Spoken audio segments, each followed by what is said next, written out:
Welcome to our next lesson in our Chapter 5, Water for Life. We're going to discuss the role of hydrogen bonding. Now, hydrogen bonding is a very special intermolecular attraction. Let's kind of review from last lesson what we know about water. Water itself, we said, had a molecular geometry that was bent, and I'm just doing my best to draw that molecular model of water, showing its polarity. We understand that there are polar bonds where the more electronegative element oxygen is pulling the electron density of that shared pair towards its own self, creating this area that's a little bit negative and an area that's a little bit positive on the hydrogens. We called that a polar molecule as well as containing polar bonds. We understand also that opposites attract, a basic law of electricity. And so if I were to draw in a second water molecule and just thinking about what part of the water molecule would be attracted to this area that's negative, we could clearly see that water itself begins to align itself with these intermolecular attractions where the hydrogen positive on one molecule is very strongly attracted to the oxygen negative on a second molecule. And I would start to see the water molecules just align themselves based on opposite charges. And every time we see this opposite charge, it's a in between two different molecules, not within the same structure, but between different molecules. We're setting up a term called hydrogen bonding. And this term bonding is a little misleading because it's not a true covalent bond, but it is an attraction between two different molecules. We'll call that an intermolecular attraction between two molecules. There's a very specific criteria to meet hydrogen bonding, and water does match that. Let's see why. It's a very strong intermolecular attraction. The hydrogen atom, when attached to either an oxygen, as in water, HOH, or a fluorine or a nitrogen. Those are the criteria. We have an HN bond, an HF bond, an HO bond. Those specific bonds meet the criteria for setting up an attraction between other molecules known as hydrogen bonding. Now, why is it H connected to O, N, or F? If you remember our periodic table, those are the three most electronegative elements. Oxygen, nitrogen, and fluorine are the most electronegatives, with fluorine, of course, being the strongest of strong nonmetals. So let's consider what types of molecules. We'll illustrate hydrogen bonding with some more examples. And as we look at our next slide, I hope, there we go, we can see how water begins to align itself with our intermolecular attractions. We have a HOH, this is a single molecule of water, being attracted to another water molecule. And here's yet another water molecule. I want you to notice that we have dashed lines for an attraction between molecules, and we actually have solid lines for a true bond within the same molecule. So this term hydrogen bond is an electrostatic attraction between atoms that are partially positive and atoms that are partially negative in neighboring molecules. The hydrogen atom must be attached to the three most electronegative elements, one of the three, O, N, or F. And hydrogen bonds, they're typically are found around 1/15 as strong as a covalent bond that connects atoms within molecules. So let's define what that just meant. Hydrogen bonds are between molecules, intermolecular attractions. Covalent bonds are within the same molecule, intramolecular, and they're a much stronger bond. Intramolecular bonds is an attraction between molecules. Intramolecular bonds is a shared pair of electrons. Alrighty, so again, based on the opposite charges, knowing that the hydrogens here are a little bit positive, the oxygen here would be partially negative, those opposite charges setting up a very strong intermolecular attraction. So what types of molecules are we looking at? For example, let's look at an ammonia molecule. Ammonia molecule, NH3. Now, using our periodic table, we know that nitrogen has 5 valence electrons, and I would just place those dots around representing the 5 valence electrons because it lives in group 5A. We also know that hydrogen, who lives in group 1A, has 1 valence electron, and we can clearly see the 3 single bonds that would form, giving us the molecule of ammonia. Would this molecule meet the criteria of having hydrogen bonding? And the absolute answer, of course it does, because the absolute mandatory criteria, N to H, or O to H, or F to H, in the structure itself creates up that hydrogen bonding. So where would the negative charge be? Of course, on these exposed electrons, this would make this area the partial negative, and all of these hydrogens end up to be partially positive, and we see that the bonds are polar, pulling towards the more electronegative element. And we know that the molecule is polar because of these exposed electrons.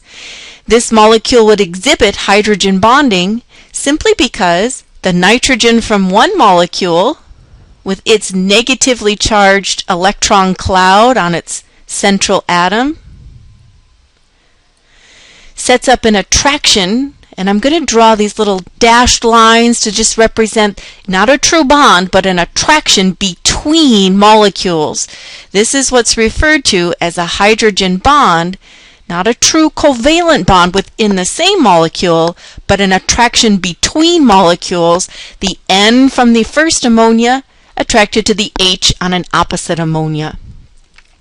How about trifluoromethane?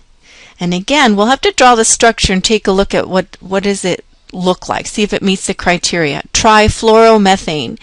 When again, with organic chemistry, we'll need to practice. We have trifluoro, so here how there's 3 fluorines on your methane molecule.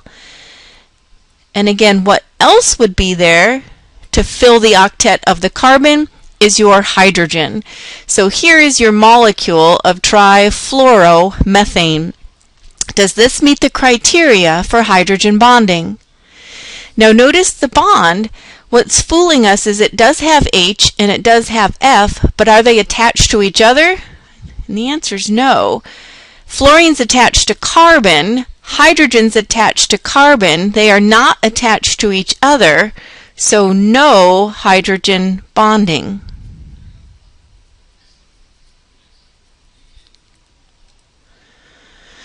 Here are some examples from sapling, and we can just continue to draw them. I think it's easier if you see them drawn. First one is a molecule called methanol.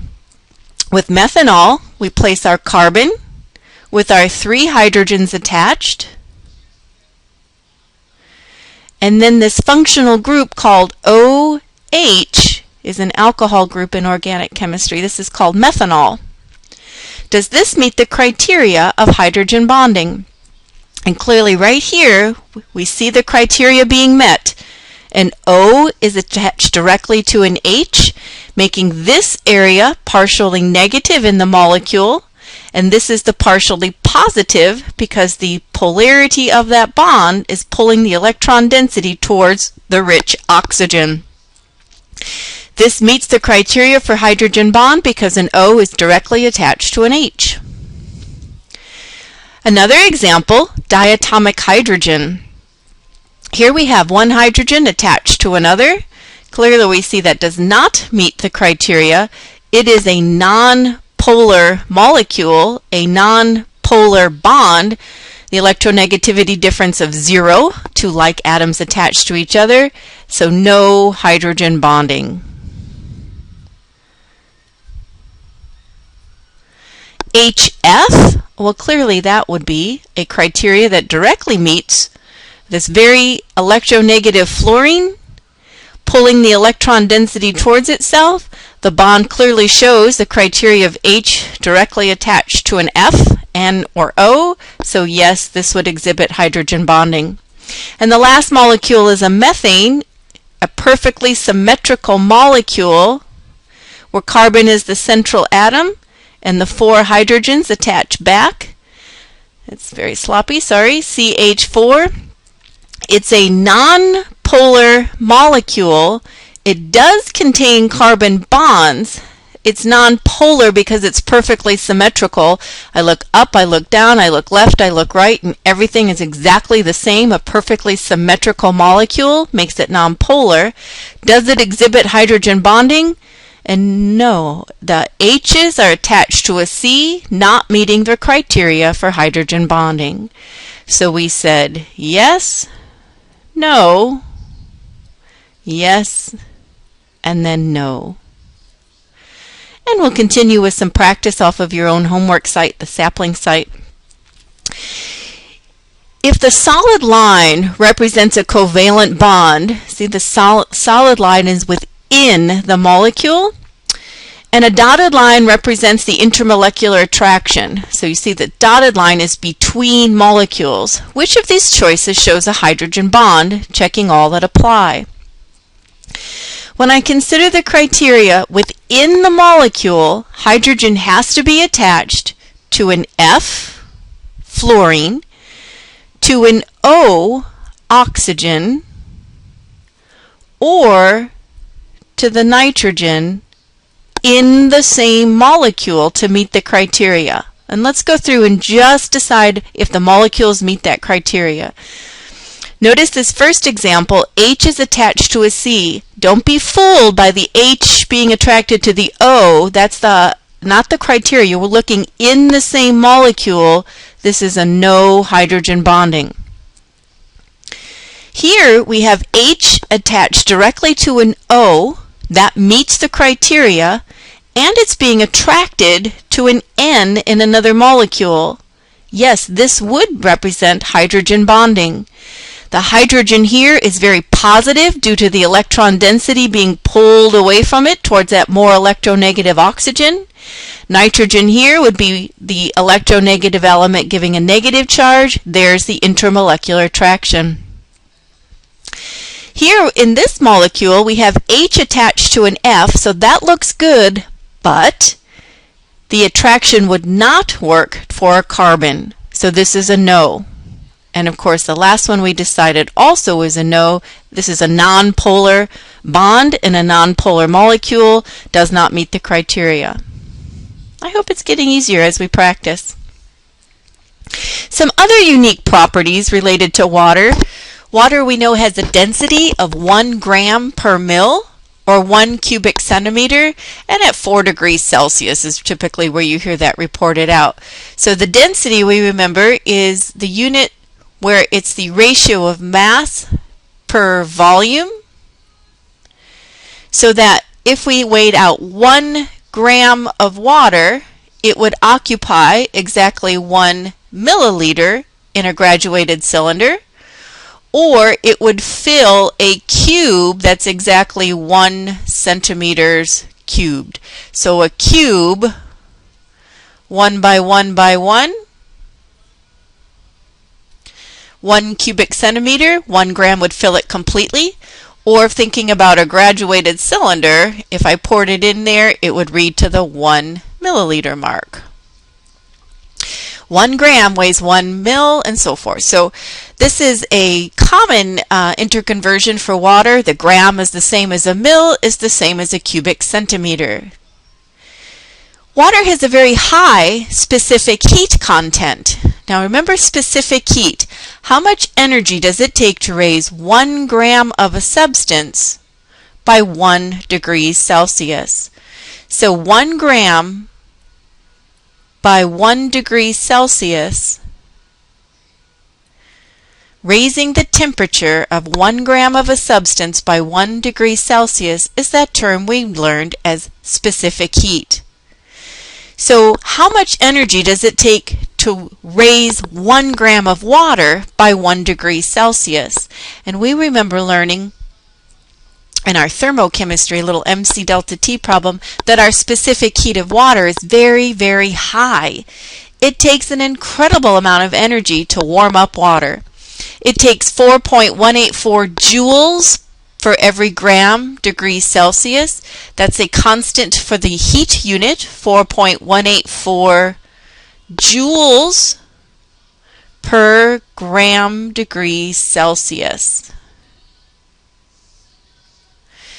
And of course, in a calorie, it takes exactly 1 calorie of energy to warm up 1 gram of water by 1 degree Celsius.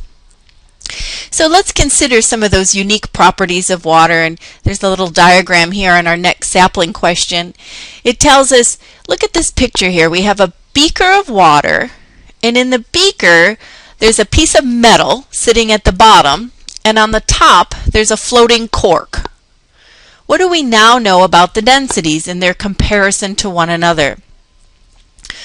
So if you drop a block of metal and a cork into water, the metal sinks, but the cork floats. Who is the most dense? Well, of course, the metal is the most dense. It's sitting at the bottom, sinks right to the bottom. And of course, the cork is floating, so it is the least dense, and in the middle then, supporting them, would be the water. That's a little common sense there. How about the specific heat definition? We just practiced that a moment ago. What term, or what little definition here defines the term for specific heat? The definition is how much energy does it take to raise 1 gram of substance by 1 degree Celsius. So thinking about that, it could be a calorie per gram Celsius or a joule per gram Celsius, but it's the amount of heat, the amount of energy needed to raise 1 gram of a substance by 1 degree Celsius. Do we see anything like that? Temperature of a specific object? Nope, just 1 gram of it. The temperature needed to raise a liter? Nope. Oh, here, look. 1 gram of the substance by 1 degree Celsius. Last one we eliminate by the term mole. So right here is our definition. The energy needed to raise 1 gram by 1 degree Celsius. That's our vocabulary term called specific heat. We'll talk a little bit about your section 5.3, the water that we drink, and just introduce some of these vocabulary terms. We refer to potable water as water that is safe for drinking and for cooking. If the water is considered non-potable, it's because it contains contaminants, such as large particulates such as dirt, toxic metals such as arsenic or mercury, or bacteria. Something is in the water making it not safe for drinking. But it is useful for other things like watering crops, flushing toilets, or fighting fires. When we fight those forest fires going out in California, they're using non-potable water. The goal is to extinguish the fire, not to drink it. Well, where does all this fresh water come from? Surface water happens to be the most convenient source for human activities, and that's found in lakes, rivers, and streams. Knowing I'm from Michigan, we have the Great Lakes, the largest freshwater system in the world. We also know fresh water can be found under the ground. We dig a well deep into the ground and pump up the fresh water. You have to go down deeper than salt water to hit the freshwater reservoirs. Also found fresh water in mist, fogs, and in this area especially humidity is a fresh water source. But 2/3 of all the fresh water are locked up in glaciers, ice caps, and snow. When we consider this chart from our textbook, we can see how much water is necessary to produce certain crops or products. What we look at in section 5.2 are called water footprints. Remember talking about our carbon footprint? Well, this is a water footprint. How much water is consumed for specific foods or specific products or services. For corn or maize, 1,200 gallons of water is needed to produce a pound or a kilogram in the metric, a kilogram of corn. Look at, of course, beef. Beef always gets bad press for being highly consumptuous of water. 15,000 gallons approximately to raise a kilogram of beef. Well, you got to keep those animals alive. 260 liters to produce a cup of coffee annually. See that? And it is kind of going through and just showing other types of products that have a high water footprint. Look at that cotton t-shirt, for example. Amazing. So what might this look like in terms of a practice question? Here we're given different industrial products: wheat per pound, milk per gallon, and grain ethanol per gallon. What if we started with 418,000 gallons of water? How many of each of those individual products could be formed? And so my given, would just model this a little bit, would be just thinking about the math here. We'd have 418,000 as the available amount of water, and that's in a unit called a gallon. And we're just going to say a little ratio here. For wheat, for example, takes 30 gallons of water to produce what it's saying is per pound. And so 1 pound of wheat is produced for every 30 gallons of water. So that's all it is each and every time. We start with that value, 418,000, and I'll divide by the 30 gallons required per pound, and I get a number 13933. So let me write that in there. 13933.3. You hit that. Make sure I did it right. I think we get a common answer there. 13,933.3 pounds of wheat would be produced with this available water. So how might this be different with the gallons of milk? Of course, we need 1,000 gallons to produce a single gallon of milk. Again, that's the dairy. So instead of 30 here, what we're going to say is we need 1,000 gallons. Alrighty, that's the 1,000 right there. And milk, of course, doesn't come to us in pounds. It comes per gallon of milk. So again, the same process. So we have 418,000 divided by 1,000 this time, and we get an answer of 4180. And you can try that ethanol by itself. So instead of 30, instead of 1,000, you'll place a 7 down there and find the grain ethanol per gallon produced. Well, where does the potable water, that's meaning fit for consumption, come from? And I like this graphic, wanted to share it with you just to kind of give us an idea where all the water is found. So in comparison, lakes, rivers, swamps, the atmosphere, especially humidity, fog, mist, even moisture found in the soil is about 0.3% of water. Of that, we see where the surface water is contained. Surface water is approximately 3% of fresh water compared to oceans and salt water in general. So all of, not all, 97% of water is salt water on the earth. 97% of that remaining 3%, the other 3% is considered surface water. And in the surface water, what's suitable for drinking is about 0.3%. We get an idea that it's very precious, isn't it? And this is another graphic, and you're going to have an opportunity to hear a video on the Alagala Aquifer. But the average American uses about 100 gallons of water a day. All right. Now, nearly 3/4 of that water goes straight down the drain. Some of it is for consumption, of course, cooking, things like that, but most of it, 75 out of 100 gallons, we just flush down. So most of our clean water in here, the United States, comes from this underground reservoir called an aquifer.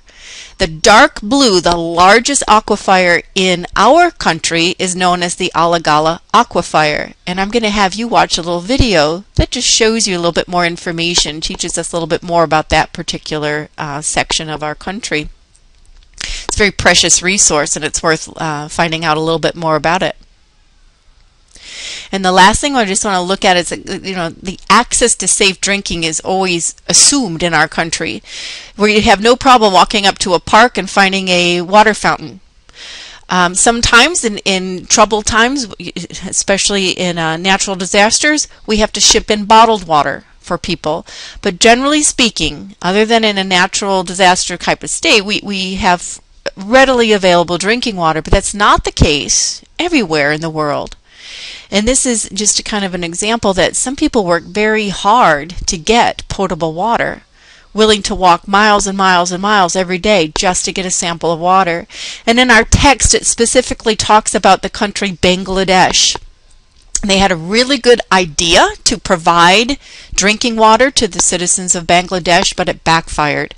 About 85 million people have a high chance of chronic arsenic poisoning from hundreds of thousands of tube wells that were built in the 70s. And a tube well is something that was placed in the ground to pump fresh water to the citizens of Bangladesh.